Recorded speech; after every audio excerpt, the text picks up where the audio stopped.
Selamlar. Honor 600, Light'ta bir numaranın nasıl engelleneceğini göstereceğim.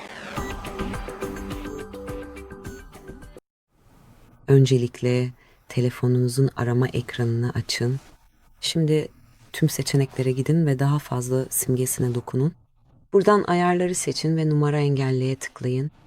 Gördüğünüz gibi numara ekleye dokunarak kolayca bir numara ekleyebilirsiniz ve şimdi buraya girin.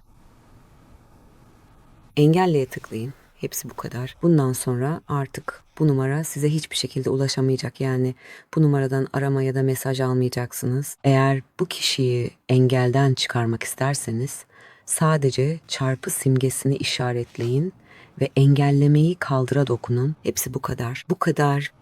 İzlediğiniz için teşekkürler. Lütfen kanalımıza abone olun ve beğeni bırakın.